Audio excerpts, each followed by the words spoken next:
The Book of the Dead by Samael Aun Weor. Chapter 1 Death. During the course of existence, different types of energies flow through the human organism. Each type of energy has its own system of action. Each type of energy manifests itself in its own time.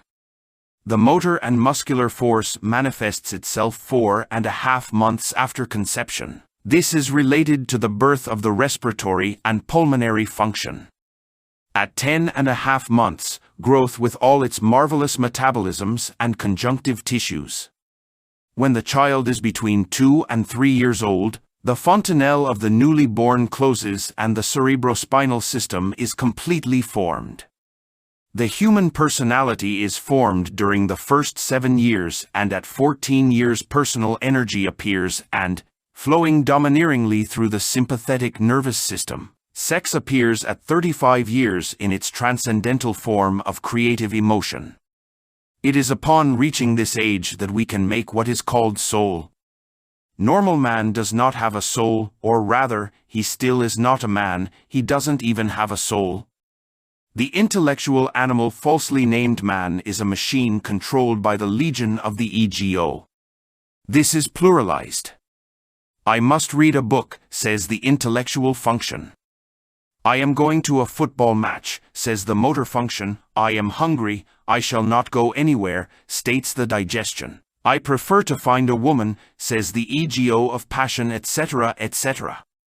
All these egos argue among themselves. The ego that today swears faithfulness to Gnosis is replaced by another that hates Gnosis. The ego that today adores a woman is later replaced by another that hates her. Only by making soul do we establish a permanent principle of consciousness within ourselves. He who has soul lives consciously after death.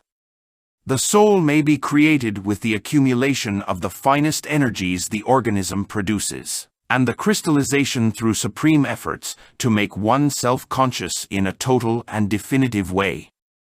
Unfortunately, the intellectual animal called man wastes these energies stupidly on cravings, anger, fears, hate, envy, passions, jealousy, etc.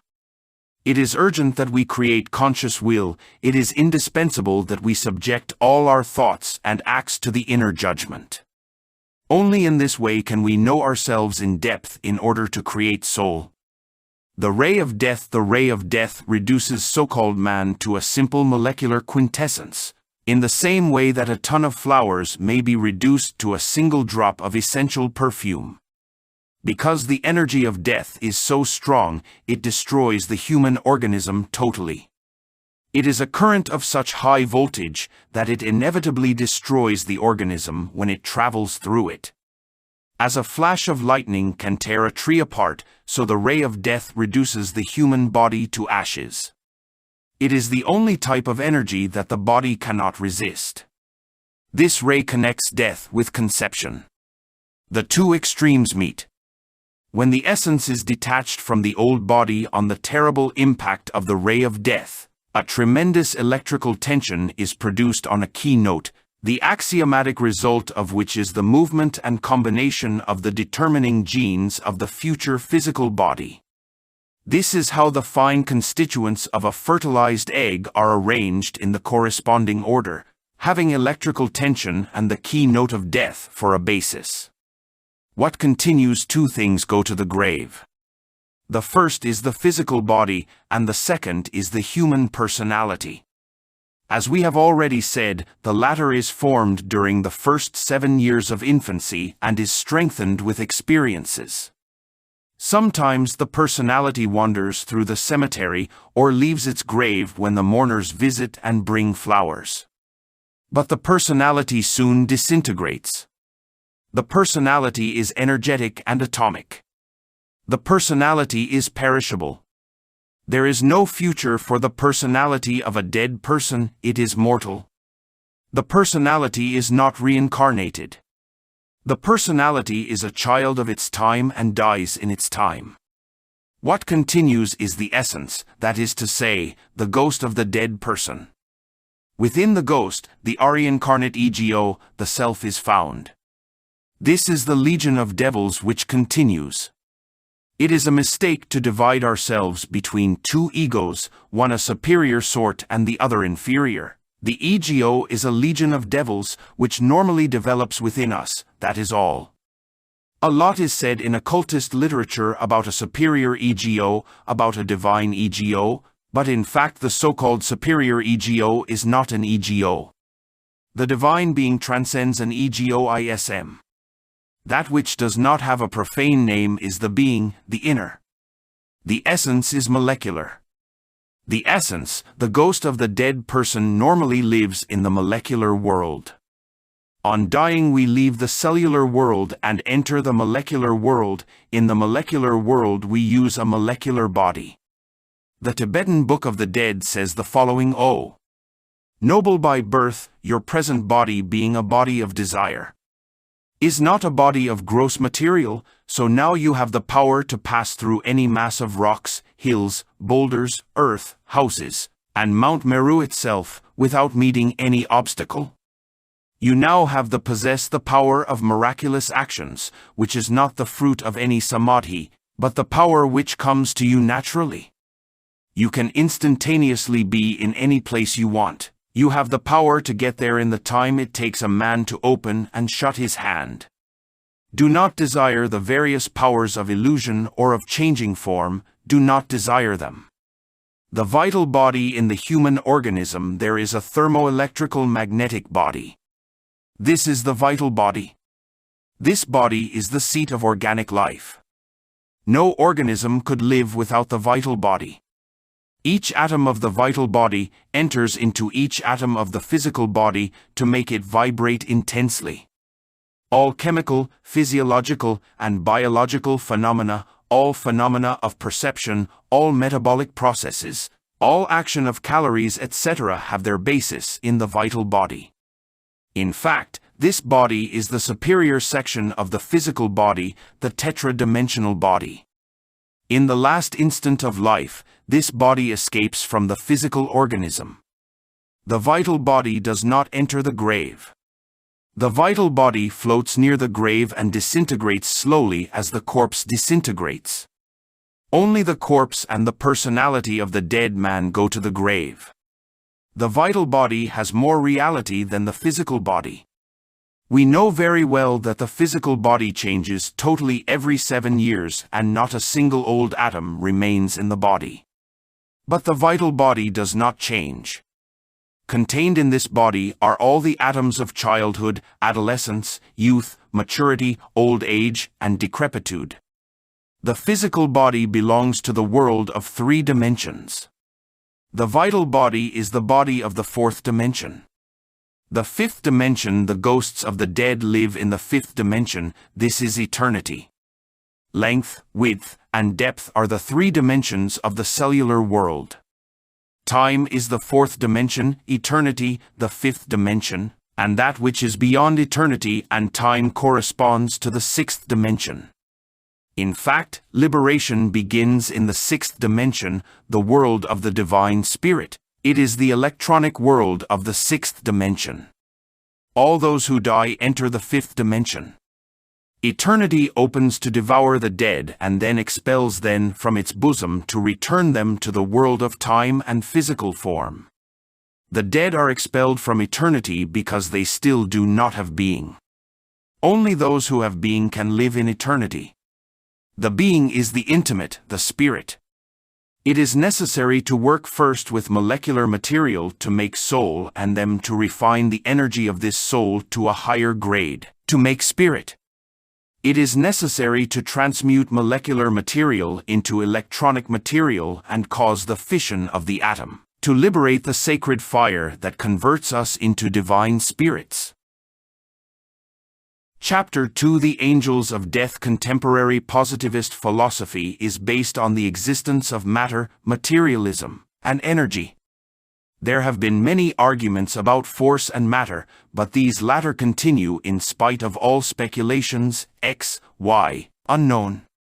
The revolutionary followers of positivist philosophy are always trying to define one through the other. It is ridiculous. Extremely ridiculous to define the unknown through the unknown. Materialist philosophy says, matter is that through which changes called movements are affected, and movements are those changes which are affected in matter. This is the identity of the unknown x equals y, y equals x. In total ignorance, a vicious absurd circle. In fact, no one has seen either matter or energy. Human beings only perceive phenomena, things, forms, images, etc. We have never seen the substance of things. The given substance is not solely matter, but wood, copper, tin, stone, etc. Nor have we ever seen energy separated from movement. We have never seen matter separated from forms and objects. A handful of earth has a defined form, a statue has a defined form, the planet Earth has a defined form, etc., etc. In fact, so-called matter is only a concept as abstract as beauty, goodness, value, work, etc. No one is able to see the substance itself of things. No one knows the thing itself. We see the physical image of man, but we do not see the thing itself, the body of the man. Only by developing the spatial sense can we see the body itself, the thing itself. Space is the vehicle of the mind, and only with the sense of space can we know the thing itself, which is a man's vital body. What would be the thing itself of a plant? Its vital body? What would be the thing itself of an animal? The animal's vital body? What would be the thing itself of the earth? The vital earth. The vital earth represents the earth in itself. The life of organisms depends on this vital earth. The vital earth is found in the fourth dimension. A point in movement leaves a trace, this is the line. Line in movement leaves a trace, this is the surface.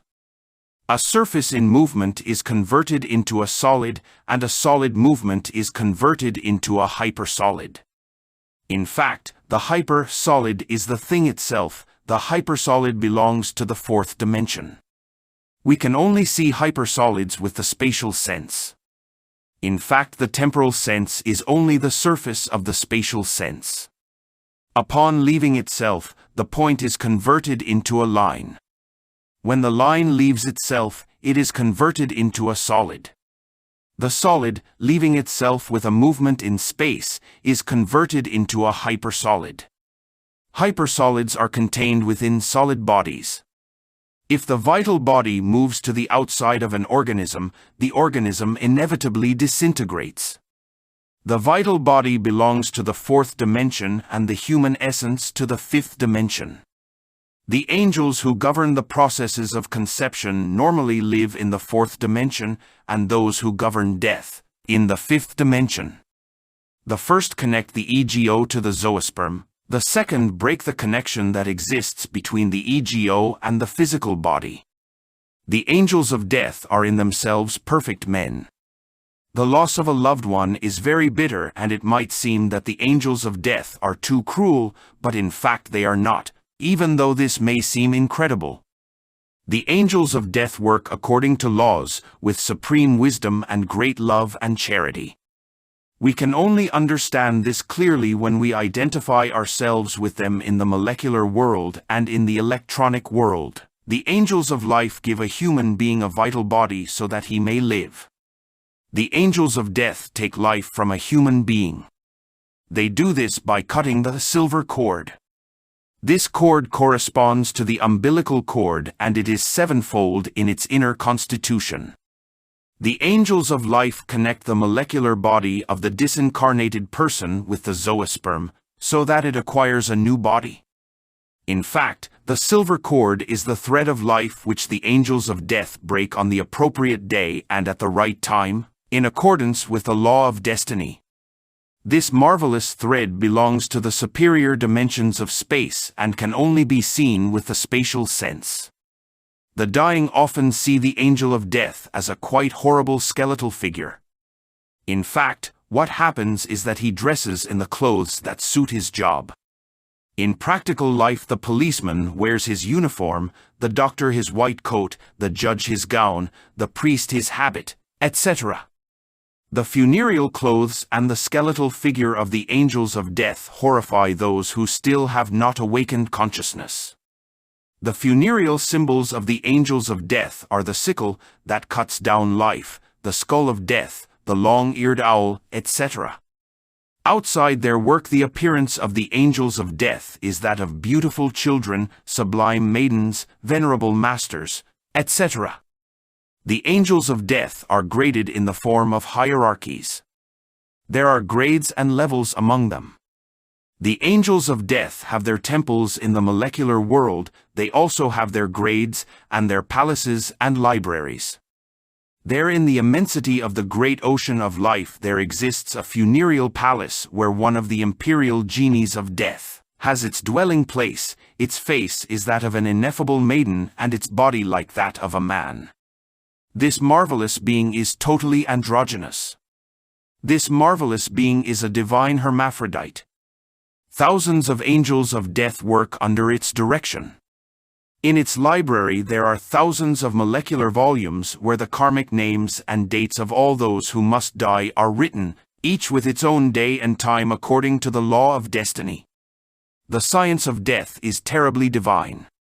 The intellectual animal falsely named man dies unconsciously and is born unconsciously, and goes blindly from the cradle to the grave, without knowing where he comes from or where he is going. In making soul we awaken consciousness and only then become aware of the mysteries of life and death. Any man with soul can negotiate with the angels of death and disincarnate himself at will in accordance with his needs. This means having the power to lengthen his life if he considers it necessary in order to realize or complete some task in the physical world. Those who have transfigured themselves in the electronic world, those who have an electronic body because they have made soul, can command the angels of death and keep their physical body for millions of years. These are the great saviors of humanity, the great rectors of the world. Let us remember the king of the world cited by Osenduski in his book entitled Beasts, Men, and Gods. This great being lives in Agartha and has a body of indecipherable age. Extremely old religious writings mention this great being. Let us remember Sanat Kumara, the Ancient of Days, the Great Immolate, the founder of the College of Initiates of the Great White Lodge. This adept lives in the Gobi Desert in an isolated oasis. The body of this great being is more than 18 million years old. With him, in the same oasis, live a group of adepts with immortal Lemurian bodies. All these adepts travel through the superior dimensions of space with their physical bodies. They have the power to teletransport themselves with their physical bodies through the fourth or fifth dimension. They all exercise power over the angels of death. They are the adepts of the mysteries of life and death. They have all had to work with the great Arcanus. Chapter 3: The Tribunals of Karma. The Tibetan Book of the Dead says, "You have been unconscious for the last 3.5 days. As soon as you recover you will have consciousness." What happened? Well, at this moment all Sansara, the phenomenal universe, is in revolution.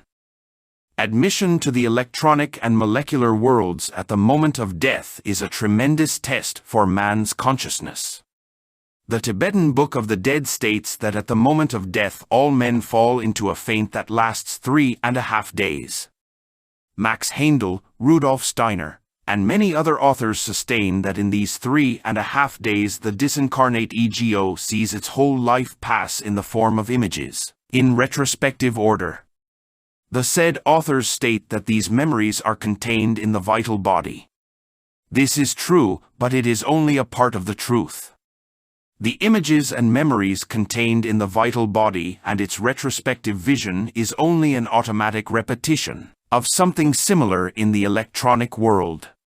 At the moment of death and during the 3.5 days following death, our consciousness and inner judgment are liberated by electronic discharge. We then see our whole life pass in a retrospective form. The discharge is so strong that it makes a person fall into a state of coma and incoherent dreams. Only those who possess what is called soul can resist the electronic discharge without losing consciousness. When the 3.5 days have passed, the essence enters a state of lunar-type consciousness. At the moment of death we relive our life in a retrospective form, under electronic discharge, but in a very rapid and terrible way. In the molecular world we again relive the life that has just passed, but in much slower form because time in the molecular world is slower than in the electronic world. Under lunar influence we relive our life from old age to childhood and birth. Then the disincarnate visit all those places in which they related.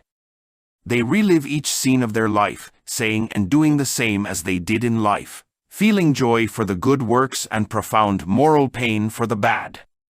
It is clear that when the retrospective work is finished we have full awareness of the final result of the life that has just passed. It is then, and only then, that all those who are not definitively lost make the decision to correct their errors and pay their debts. Only those who are completely lost do not respond to the terrible impact of the molecular and electronic worlds. In fact, those beings are already so materialized that they return to the mineral world.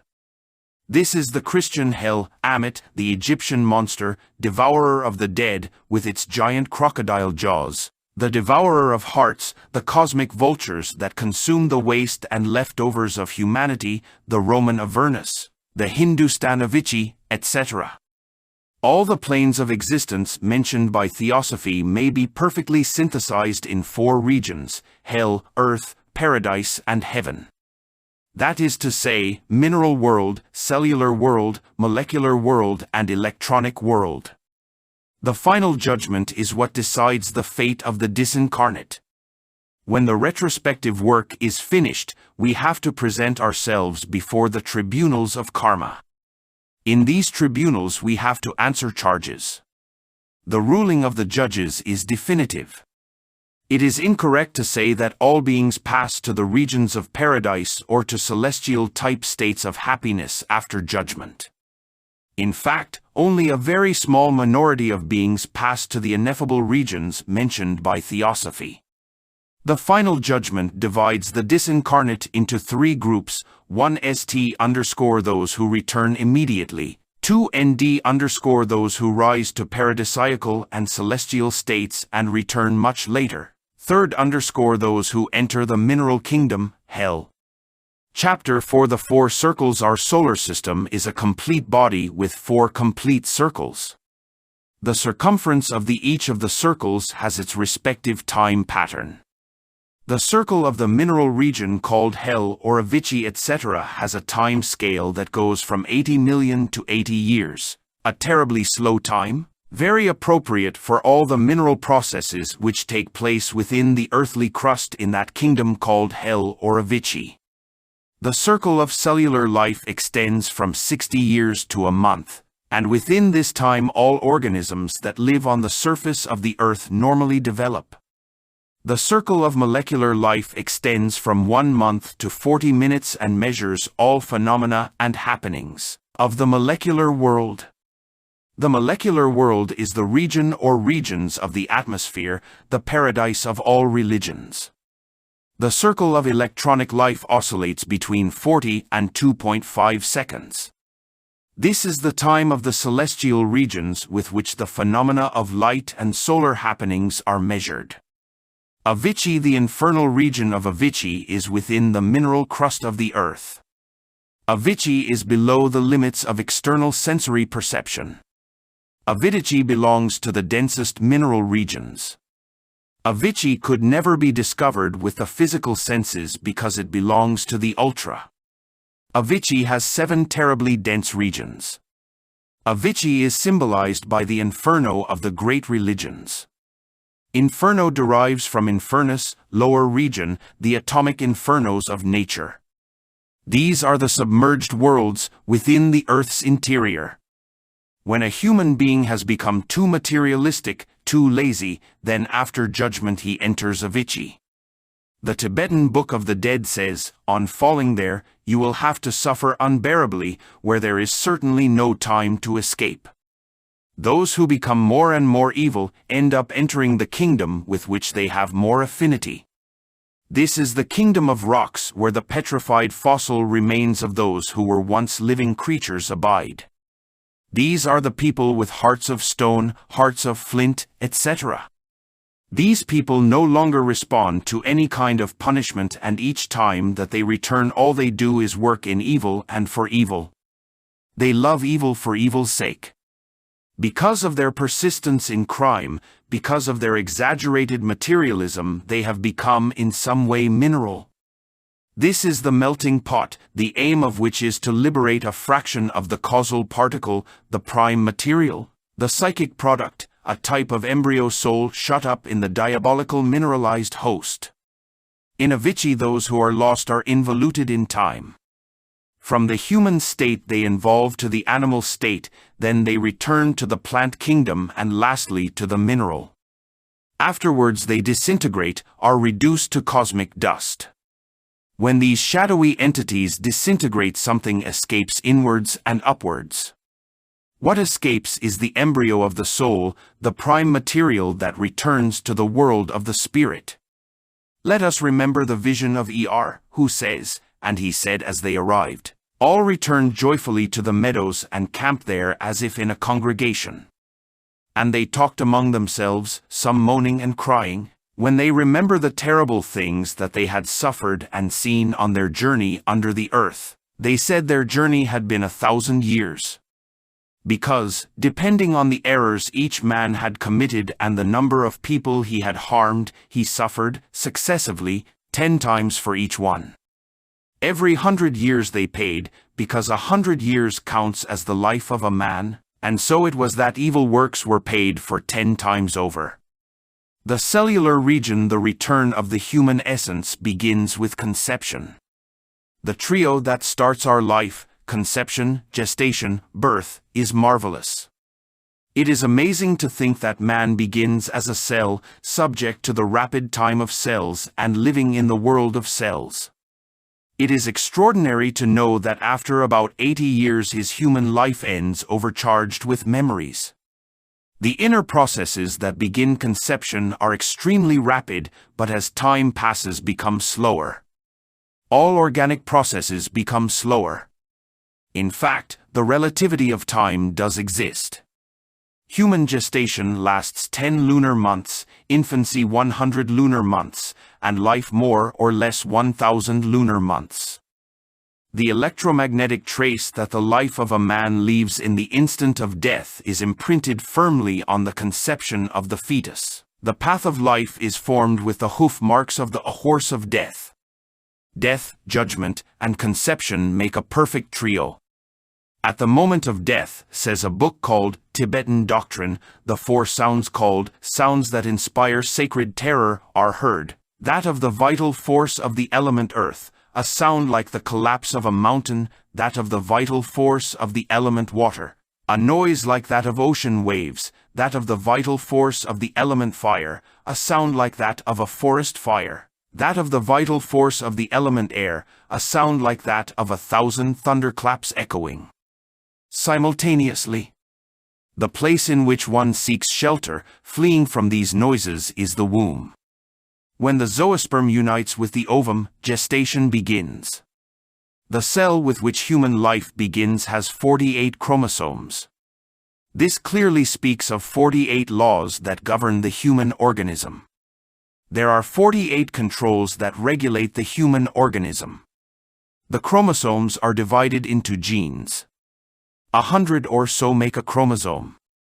The total constitution of the human organism is determined by the genes. Genes are very difficult to study because they are made up of a few molecules. They vibrate rapidly and constitute an intermediary zone between the molecular world and the cellular world. The genes move and combine under the radioactive waves emitted by a dying person in his last moments. So the new physical body is the exact result of our past return, the faithful instrument of our karma. The life of every human being in the physical world is a repetition of the past life, plus its good and bad consequences. Time is round and events are repeated at the correct time and day. This is the law of recurrence. Everything happens again as it happened before, but with its consequences, good as well as bad. This is the law of karma, the law of action and consequence. In fact, the object of the automatic repetition of events is to make us aware of our own errors. That is the law. Unfortunately, we can do nothing. Everything is repeated at the correct time, just as the hands of the clock go round. To change external circumstances, we have to change internally by forming soul and spirit, that is to say, processing being. Only the being can create. Only the being can change all things. Whoever wants to possess being has to transmute his sexual, emotional, mental, passionate, motor, sentimental, etc. energies. We have to transmute the base metals, that is to say, our defects, into the purest gold of the spirit. Only in this way will we possess soul and spirit. The pluralized ego has to die. It is urgent that the being be born within us. Life in the cellular world is a tremendous repetition of events, and we can only liberate ourselves from this tragic wheel of fate by dissolving the ego on the basis of supreme understanding and sanctity, and by forming soul and spirit. It is a horrible vicious circle, the wheel of samsara. The molecular region, the legend of Zoroaster says, all those whose good works outweigh their sins, go to heaven. Those whose sins are greater go to hell. He who has the two equal remains in hemistican until the future body or resurrection. The molecular region, if the region of paradise. Those beings who suffered greatly in life and who were relatively good become submerged in the happiness of the molecular world before taking a new physical body. The molecular regions are saturated in happiness. The human essences enjoy these ineffable regions in the absence of their pluralized egos. The egos of the essences remain meanwhile in the doorway of mystery, awaiting the new reincarnation. In the absence of the ego, the essences develop happily in paradise. These beings use the molecular body. Those who possess the astral Christ shine with glory and are even happier in paradise. This happiness lies only in the sexual seed, in a germinal state. But it germinates and is born when the initiate knows the mysteries of sex. The astral Christ is a marvelous body. People who possess this body are truly immortal, since they never lose their consciousness. As paradise is molecular, it enters and penetrates all Earth's atmosphere and is especially related to the ionosphere, which is found 60 miles above the Earth's surface. This region is especially pure. Even when the astronauts travel through this area, they can never discover paradise with their physical senses. We can only see paradise with the spatial sense. The Gnostic movement teaches various scientific techniques for opening the spatial sense. The molecular region has various ineffable countries. These are the planes and subplanes that Theosophers and Rosicrucians speak of. In these regions of limitless happiness, the disincarnate live happily until their time runs out. Dawn, day, evening and night, infancy, adolescence, maturity and old age govern the whole cosmos, and even the disincarnate are subjected to this law. In time, these fortunate beings have to return to the physical world. Everything that the disincarnate see is in their minds. The devakarnic states spoken of by the Theosophic and Rosicrucian books affirm this. The state of unconsciousness into which the disincarnate fall under electronic shock is very regrettable, because even when they enjoy the happiness of the molecular regions, they are not sufficiently conscious, as an adept of the White Lodge would be. Only those who have acquired soul live conscious of the superior regions of the universe. The ordinary disincarnate project their own desires and aspirations into the molecular atmosphere and dream of them, living in perfect happiness. Adepts do not dream because they have awakened consciousness and live in this region dedicated to work, in accordance with the great cosmic laws, in the laboratory of nature. This does not mean that the disincarnate do not enjoy the scenery of paradise. Naturally, they are infinitely happy in their surroundings of happiness. The Egyptian Book of the Dead and the Art of Dying from the Middle Ages teach preparation for death. Men dedicated solely to material things will not have the good fortune of experiencing the happiness of the electronic world, due to the state of unconsciousness into which they fall. When these people live in the molecular world, they spend their holidays dreaming, they drink from the fountain of forgetfulness, and dream delightfully. The molecular body is a microscope and telescope at the same time. With this body we can see the infinitely small and the infinitely large. In paradise, the disincarnate participate in the intimate nature of everything created, penetrating the heart of all that exists. It is better to know things by penetration than by external perception. Life in paradise would be better if the disincarnate did not project his own desires into the molecular world. There each projects images of his own mind into the atmosphere. The electronic world is the solar world of light, the world of the spirit. Those who have spirit, those who possess an electronic body exercise power over the molecular, cellular, and mineral worlds. Those who possess an electronic body are in a position to help their disciples to create their own souls. Any true instructor teaches his disciples to create soul. Any man with soul is a true reformer. A man with soul can help his disciples, teaching them the theory of acquisition of their soul. But only a man who has an electronic body can work with the embryo souls in the same way that a man with a cellular body can work with the earth's minerals. Certain affirmations saying that human beings have soul and spirit have been exaggerated. In fact, within the human essence there exists a fraction of the causal being, but this fraction is only the prime material that life has given us to make soul. Whoever makes soul fuses himself with the great universal soul. Whoever makes spirit is united with the universal spirit of life. Because unto everyone that hath shall be given, and he will have abundance, and throw the useless servant into the outer darkness. There will be wailing and the gnashing of teeth. Matthew 25, verses 29-30. The fate of the human essence in the electronic world after death is fleeting, because the human being is still not prepared for living continuously in this solar region. There are schools for the creation of soul, and there are also schools of sexual regeneration for the creation of spirit. The Gnostic Rosicrucian school is a temple and school at the same time. The Gnostic movement is closely united to the authentic and legitimate Rosicrucian school, which exists only in the superior worlds.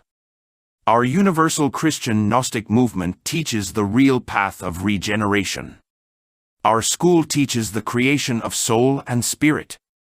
Our movement has the most complete esoteric school. Our movement is initiating the new Aquarian age in the august thundering of thought. The electronic world is marvelous.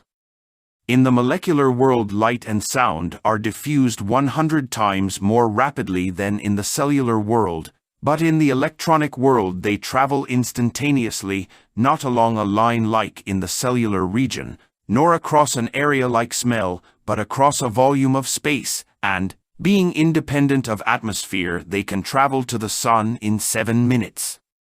In the electronic world we are light and we live in all things.